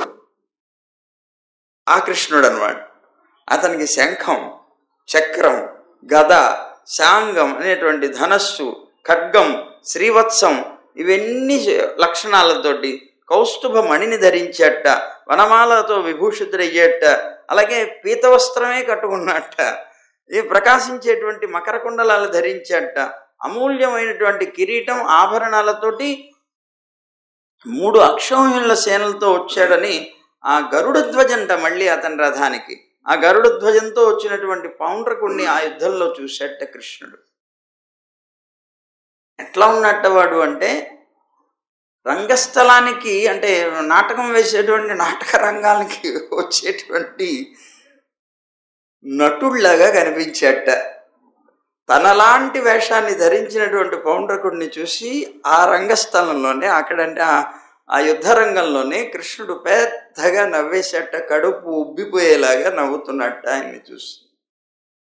అప్పుడు శత్రువులందరికీ కూడా మండిపోయింది. కృష్ణుడు నవ్వుతూ ఉంటే వాసుదేవుణ్ణి చూసి నవ్వుతాడా అనుకొని ఆ శత్రువులందరూ శూలాలు, గదలు, పరిగలు అన్నీ కూడా పట్టుకొని కృష్ణుడిని కొట్టడానికి ముందుకు వచ్చారట. అప్పుడు చతుర్విధాలైనటువంటి భూతాలని కూడా నాశనం చేసేట్లుగా కృష్ణుడు కూడా వెంటనే గద, చక్రం, శంఖం, బాణం అనేటువంటి అన్నిటి ఆయుధాలు ఏవైతే ఉన్నాయో వాటితోటి ఆ పౌండ్రకుణ్ణి, కాశీరాజు, వాళ్ళ యొక్క ఏనుగులు, గుర్రాలతో సహా అందరినీ కూడాను మట్టు పెట్టేశాట. బాగా ఆ బాణాలు వేసి వాళ్ళని బాధించాట.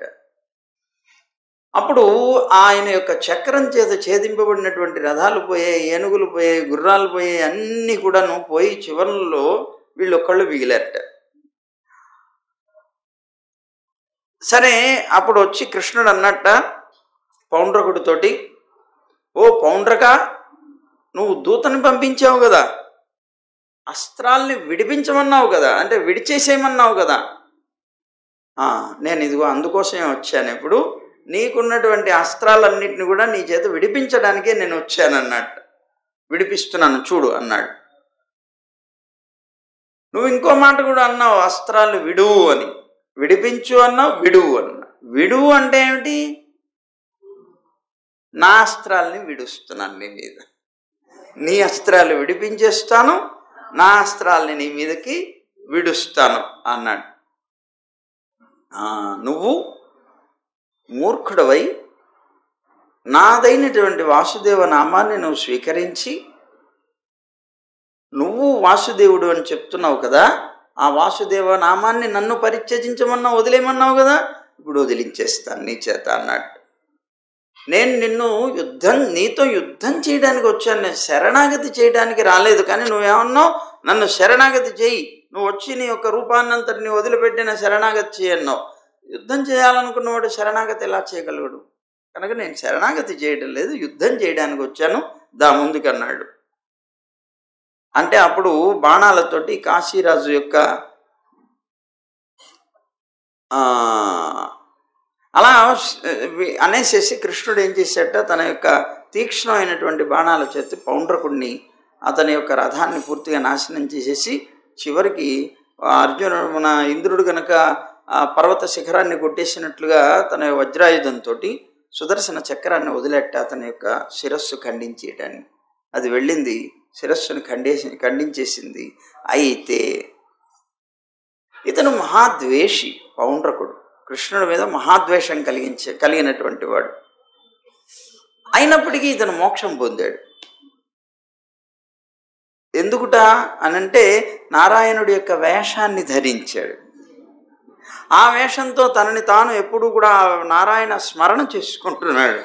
నేను కృష్ణుడిని, నేను వాసుదేవుణ్ణి, ఇదిగో 100 సార్లు, ఆ రోజుల్లో అద్దాలు ఉన్నాయో లేదో కానీ ఆ అద్దాల్లో 100 సార్లు చూసుకొని నేనే నారాయణుని, నిజమైన నారాయణుని అనుకుంటూ ఉండేవాడేమో. బహుశా తనని తాను అలా భావించుకుంటూ ఆ రూపంతోనే తాను జీవనం సాగిస్తూ వచ్చాడు కనుక ఆ సంబంధం అతని యొక్క మనస్సుకి శరీరానికి కలిగి ఉండడం చేత తను మోక్షం పొందేట మరణానంతరం అని చెప్తున్నారు వీరు. అలాగే కాశీపురంలో ఉన్నారు.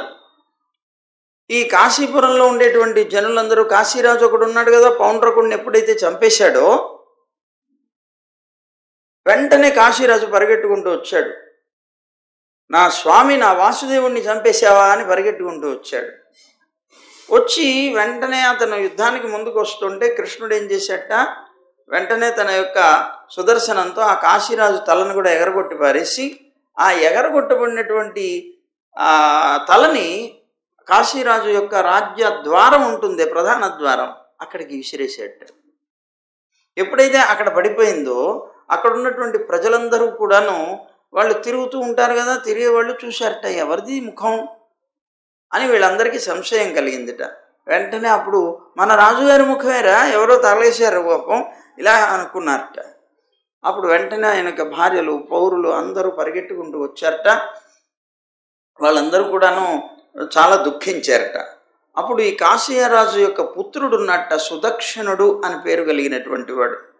అతను తండ్రి గారికి అన్ని రకాల క్రియలు ఏవైతే ఉన్నాయో అవన్నీ కూడా చేసేసి, నా తండ్రిని చంపినటువంటి వాడిని నేను చంపి నా తండ్రి రుణం తీర్చుకుంటాను అని సంకల్పించి బయలుదేరాట.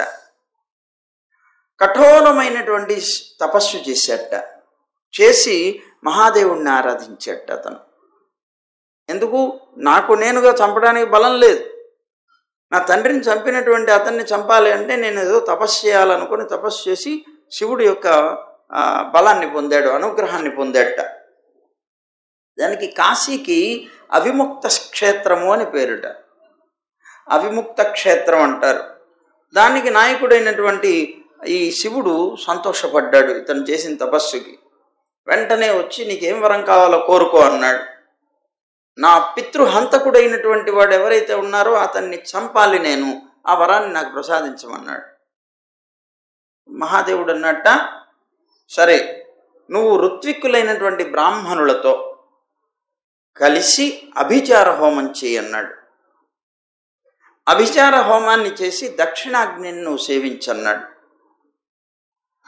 ఆ దక్షిణాగ్ని అనేటువంటి అగ్నిదేవుడు ఎవరైతే ఉన్నారో అతను బ్రాహ్మణ విరోధులైనటువంటి వాళ్ళ మీద కనుక నువ్వు ప్రయోగిస్తే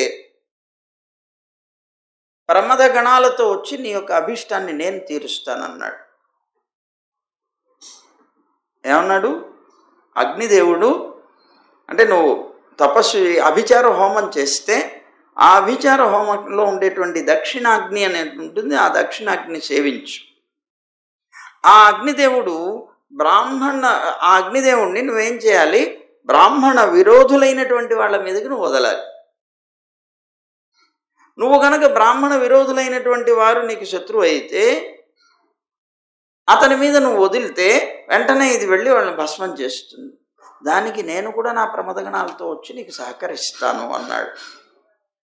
ఈ ఆదేశాన్ని పాటించి సుదక్షిణుడు వ్రతాన్ని అవలంబించి ఇంకా వెంటనే అభిచార హోమాన్ని చేసేట. చేసిన తర్వాత అప్పుడు దక్షిణాగ్ని నుంచి ఆవిర్భవించేట ఒక రాక్షసుడు కృత్య. ఇలా ఉందట, రాగి రంగు లాంటి శిఖ మీసాలు కలిగినటువంటి వాట, నిప్పు రవ్వలు వాడి శరీరంలో నుంచి అలా ఒక్కసారి చిందుతున్నాయిట. అలాంటి అద్భుతమైనటువంటి శరీరం, నేత్రాలు కలిగినటువంటి వాడట. అలాగే మంచి దంతాలతోటి, ఉగ్రమైనటువంటి భృకుటితోటి కూడినటువంటి క్రూరమైనటువంటి శరీరం కలవాడు. ఒంటి మీద బట్టలు ఎదట వాడికి, అతి భయంకరంగా ఉన్నట్ట.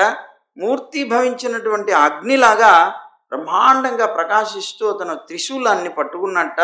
త్రిశూలాన్ని ఊపుతూ ఊపుతూ తన యొక్క నాల్కతో ఈ పెదవులన్నింటినీ కూడాను అలా నాకుతూ యజ్ఞకుండానికి బయలుదేరేట. సరే, ఆ అగ్ని ఉంది కదా, అది ప్రమదగణాలతో అంటే ఈ అగ్ని రూపంలో ఉన్నటువంటి రాక్షసుడు అనమాట. వీడు బయలుదేరాడు. అప్పుడు ప్రమదగణాలతో కూడా బయలుదేరారు వీళ్ళందరూ. ప్రమదగణాలు కూడా వచ్చే, చెప్పాడు కదా శివుడు, నా ప్రమదగణాలను కూడా పంపిస్తాను. వచ్చారు వాళ్ళు. అయితే వాడికిట కాళ్ళు కూడా చేతులు కూడా ఈ రెండును తాటి చెట్టు అంత ఉంటాయిట. ఆ తాటి చెట్టు పరిమాణం, తాళ వృక్ష ప్రమాణం కలిగినటువంటివిట. అలాంటి పాదాలతోటి భూమిని అంతటిని కంపింపజేస్తూ అతను బయలుదేరి ద్వారకకు బయలుదేరి వెళ్ళాట. ద్వారకా వాసులందరూ కూడాను ఈ అభిచార దీనితో వచ్చేటువంటి అగ్నిని ద్వారక వైపుకు రావడం చూసి వెంటనే అక్కడ ఉన్నటువంటి, అది వస్తూ ఉన్నప్పుడే ఆ ఉండేటువంటి వనాలన్నింటినీ దగ్ధం చేసుకుంటూ వస్తుందిట. ఆ దగ్ధం అవుతున్నప్పుడు జంతువులు పరిగెడుతున్నాయి. ఆ అగ్ని వస్తుంటే అది దగ్ధం అవుతున్నప్పుడు పరిగెట్టే జంతువుల్లాగా వీళ్ళు కూడా పాపం పరిగెట్టి భయపడిపోయి వెళ్ళారట. అలా భయపడుతూ వచ్చి కృష్ణుడి దగ్గరికి, ఓ కృష్ణ కృష్ణ, నగరాన్ని దగ్ధం చేస్తూ అగ్ని వస్తోంది, ఆ అగ్ని నుంచి మమ్మల్ని అందరినీ రక్షించవయ్యా అని అడిగాట. ఆ సభలో ఆ సమయంలో కృష్ణుడు పాచికలాడుతున్నట్ట.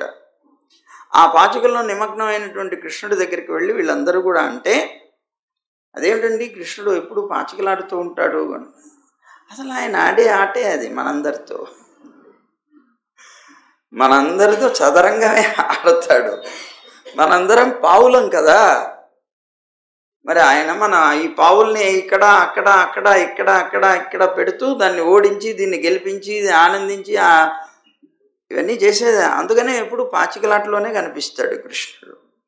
అలాగా వీళ్ళందరూ వచ్చి ఆయన పాదాల మీద పడేటప్పటికే వాళ్ళ మాటలు విని నవ్వేట కృష్ణుడు. నవ్వి నీకేం భయం లేదని అభయం ఇచ్చట.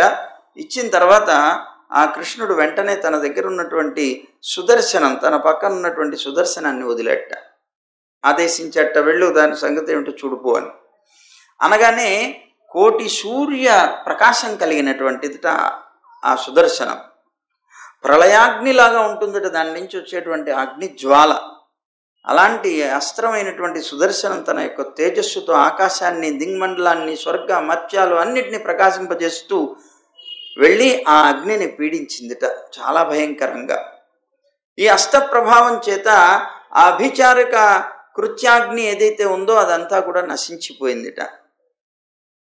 అది నశించిపోవడం కాదు, అది భయపడిపోయి అతని నుంచి ఓడిపోయి వెనక్కి వచ్చేసింది. మళ్ళీ ఏ అభిచార హోమాల్లో ఉన్నటువంటిది ఏమిటి అంటే, దాని నుంచి పుట్టించేటువంటి ఏదైనా సరే ఎవరినైతే దాన్ని నాశనం చేయాలని వెళుతుందో అతన్ని నాశనం కనుక చేయలేకపోతే ఎవరైతే సృష్టిస్తారో వాళ్ళని నాశనం చేస్తారు. అభిచార హోమాల్లో ఉన్నటువంటి అందువల్ల ఈ సృష్టింపబడినటువంటి ఈ కృత్య ఇక్కడ సుదర్శనుడి యొక్క బలం ముందు తాను ఓడిపోయి వెంటనే వెళ్ళిపోయి కాశీపట్నాన్ని తగలబెట్టేసింది. కాశీపట్నానికి వెళ్ళిపోయిందట. కాశీపట్నంలోకి తను కూడా బయలుదేరి వెళ్ళాట సుదర్శనుడు. దాని వెంటనే వెళ్ళి అక్కడ ఉన్నటువంటి మంచాలు, అంటే మంచలు ఉంటాయి, వేదికలు అన్నమాట, సభాగృహాలు, పణ్యశాల, పురద్వారాలు, రథశాలలు, అశ్వశాలలు మొదలైనటువంటి అన్నిటితో పాటు వారణాసి పురాన్ని అంతటినీ కూడా దగ్ధం చేసి పారేశాట సుదర్శనుడు. అందువల్ల కృష్ణుడి యొక్క సుదర్శన చక్రం ఇలా వారణాసిపురాన్ని దగ్ధం చేసింది. చాలామంది వారణాసిపురాన్ని సుదర్శనుడు దగ్ధం చేశాయంటే ఎప్పుడు, ఎలాగా, ఎందుకు అని అనుకుంటూ ఉంటారు. ఇది అనమాట.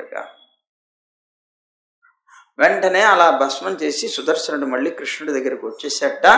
అప్పుడు కృష్ణుడి యొక్క చరిత్రనంతటిని కూడాను శ్రవణం చేసి ఎవరైతే ఈ కథని వింటారో లేదా చదువుతారో లేదా అందరికీ వినిపిస్తారో అలాంటి వాళ్ళందరూ కూడా సర్వ పాపాల నుంచి విముక్తిని పొందుతారయ్యా అని శుక మహర్షి పరీక్షణ్ మహారాజుకి ఉపదేశం చేశాడు.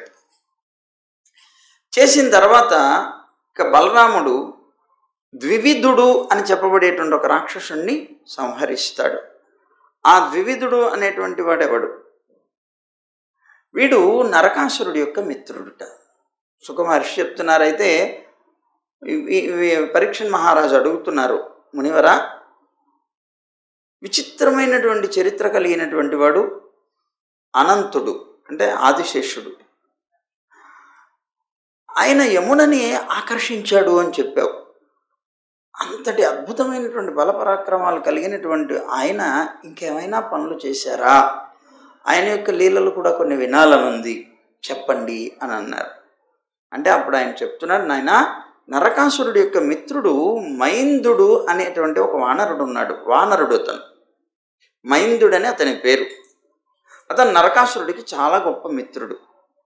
అతని యొక్క సోదరుడు ద్వివిధుడు అని చెప్పబడేటువంటి ఒక వానరుడు ఉన్నాడు. చాలా గొప్ప బలం కలిగినటువంటి వాడు ద్వివిధుడు. అతనికి సుగ్రీవుడు మంత్రి. ఈ సుగ్రీవుడు కాదు. సరే, ఆ వానరుడు కృష్ణుడి చేత ఎప్పుడైతే నరకాసురుడు చంపబడ్డాడో ఆ వార్త అతను విన్నాడు.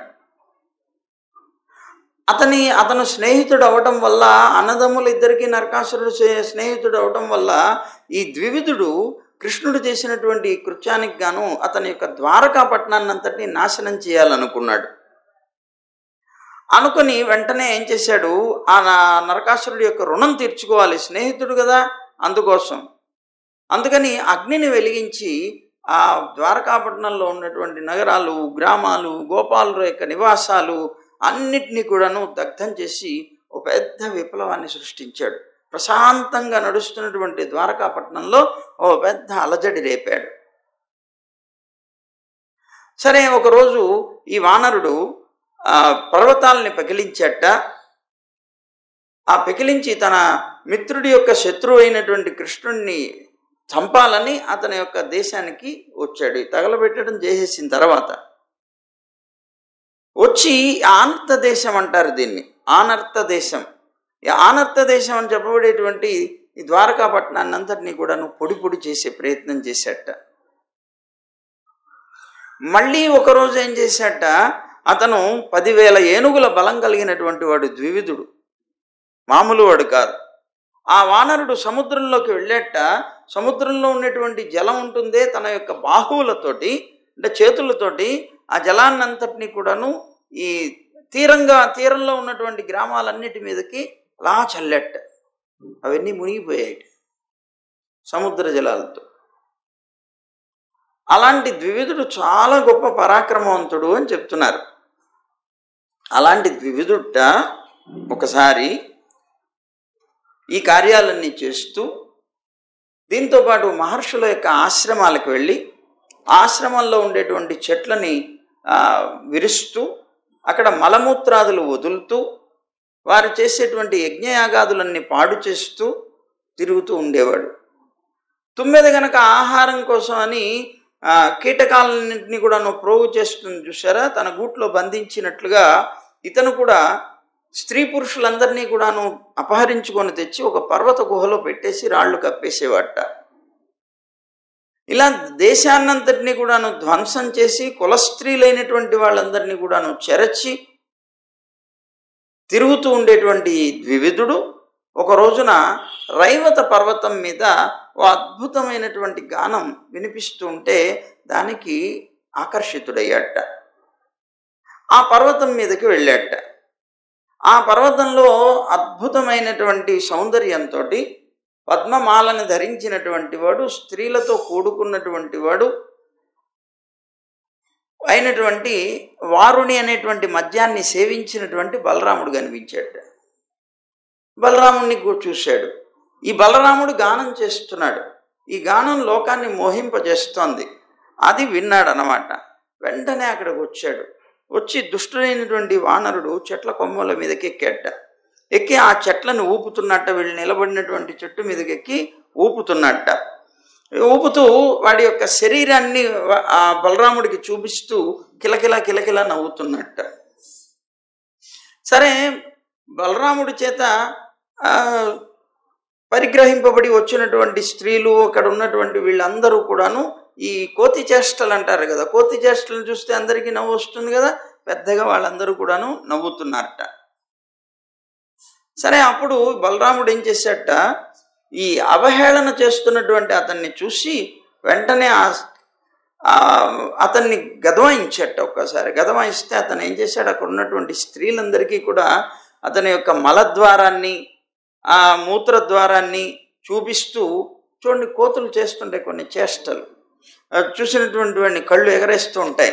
అలా కళ్ళు ఎగరేస్తూ ఎదురుగా ఉన్నటువంటి వాళ్ళని చూస్తూ మలమూత్రాలు వదులుతూ ఇలాగా చాలా నీచమైనటువంటి కృత్యాలు చేస్తున్నాడు ఈ ద్వివిధుడు. అప్పుడు బలరాముడికి చాలా కోపం వచ్చిందట. వెంటనే రాళ్ళు తీసుకొని అతని మీదకి వేసేట. కానీ ఆ వానరుడు ఆ రాళ్ల నుంచి తప్పించుకున్నట్ట, తప్పించుకొని పరిగెట్టుకుంటూ వచ్చి ఇతని చేతిలో ఉన్నటువంటి వారుని అనే మదిర ఉన్నది కదా, మదిర కలశం ఉంది కదా, దాన్ని తీసుకొని పోయాట పరిగెట్టుకుంటూ. దాన్ని అపహరించుకుంటూ పోయాడు. ఇప్పుడు కోతుల్ని కనుక మనం గట్టిగా గదమాయిస్తుంటే ఏం చేస్తాయి, మీదకి వచ్చి మన చేతిలో ఉన్న లాక్కెళ్ళిపోతాయి. అదే చేష్ట అనమాట, కోతి చేష్ట చేస్తున్నాడు. సరే, అతనికి ఎప్పుడైతే అది ఎత్తుకుపోయి ఏం చేశాట, పెద్దగా నవ్వుతూ ఆయనకి కోపాన్ని కలిగిస్తున్నట్ట, అతన్ని అవహేళన చేస్తున్నట్ట. ఇప్పుడు ఆ వెంటనే చాలా కోపం వచ్చేసిందట బలరాముడికి. వెంటనే అతను పరిగెట్టుకుంటూ వెళుతూ ఉంటే అతని చేతిలో ఉన్న ఈ కలశాన్ని తీసుకున్నాడు కదా, మధుర కలశాన్ని, దాని కిందకేసి బద్దలు కొట్టాట. బద్దలు కొట్టి అక్కడ ఉన్నటువంటి స్త్రీల దగ్గరికి వెళ్ళి వాళ్ళ బట్టలు లాగుతున్నట్ట, వాళ్ళ బట్టలు చింపుతున్నట్ట, ఇలా వాళ్ళకి అపకారం చేస్తున్నట్ట. ఇవన్నీ చూసేటప్పటికే చాలాసేపు నిగ్రహించుకున్నటువంటి ఇతని కోపం విపరీతం అయిపోయిందిట బలరాముడికి. వెంటనే హలాయుధాన్ని తీసుకున్నాడు. వెంటనే అతను హలాయుధాన్ని తీసుకునేప్పటికీ ఇతను ఒక మధ్య వృక్షాన్ని పీకెట్ట. పీకి ఇద్దరు కూడాను ఒకళ్ళ మీద ఒకళ్ళు కొట్టుకున్నారట. అయితే ఈ సాల వృక్షంతో అతని తల మీద కొట్టాట బలరాముడిని. ఎవరు, మన ద్వివిధుడు. ఎప్పుడైతే అతను అలా కొట్టాడో వెంటనే ఇతనికి చాలా కోపం వచ్చిందట. కోపం వచ్చి అతని మీద తన యొక్క ఈ గొడ్డలు ఏదైతే ఉందో దాంతో అతని తల మీద కొట్టాట. ఆ తల బద్దలైపోయిందట. వెంటనే అతని రక్తం కారుతూ కింద పడిపోయాట, ఒక చెట్టు పడిపోయినట్టు పడిపోయాట. అప్పుడు బలరాముడిని కూడా అతను కొట్టాట. కొట్టి అతను ఏం చేశాడు, మళ్ళీ కింద పడిపోయినటువంటి వాడు లేచి కొడితే మళ్ళీ కొట్టి అతన్ని 100 ముక్కలు చేసి పారేశాడు. అలాగా అతన్ని నాశనం చేసేసాడు. తను చచ్చిపోయిన తర్వాత ఇంకా బయలుదేరి వెళ్ళిపోయారట. సరే, చాలా చాలా భయంకరమైనటువంటి యుద్ధం కూడా వాళ్ళిద్దరి మధ్య జరిగింది. ఇలాంటి స్థితిలో దేవతలందరూ కూడాను ద్వివిధుడు ఎప్పుడైతే చనిపోయాడో మహాభయంకరమైనటువంటి వ్యక్తిగా అతను చనిపోయిన దానికి ఆనందపడి వాళ్ళందరూ పుష్పాలు కురిపించారట, పుష్పవర్షం కురిసిందట, పరమానంద భరితులయ్యారు అని చెప్పి అదిగో అతను చేసినటువంటి ఒక అద్భుతమైనటువంటి చేష్ట ద్వివిధ సంహారం అని అన్నాడు. అంతేనా, ఇంకా కూడా ఏమన్నా ఉంటే చెప్పండి అని అంటుంటే చెప్తాం సాయంత్రం అంటున్నాడు. సర్వం శ్రీకృష్ణ.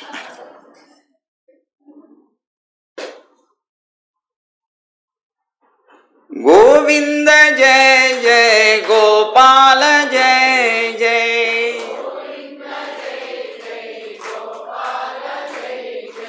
రాధారమణ హరి గోవింద జయ జయ, గోవింద జయ జయ గోపాల జయ జయ,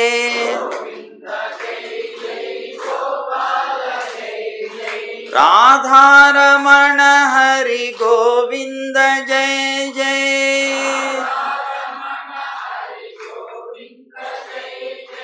గోదారమణ హరి గోపాల జయ జయ, గోవింద గోవింద గోవింద జయ జయ,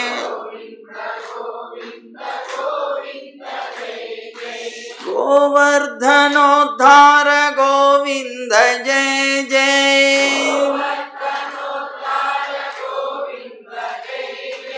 గోపీ మనోహర ముకుంద జయ జయ,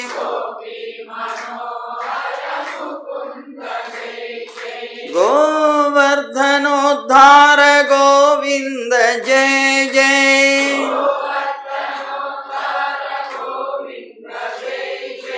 గోపీ మనోహర ముకుంద జయ జయ,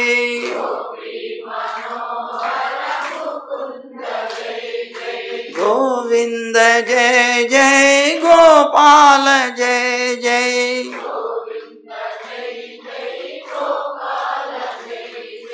గోవింద జయ జయ గోపాల జయ జయ.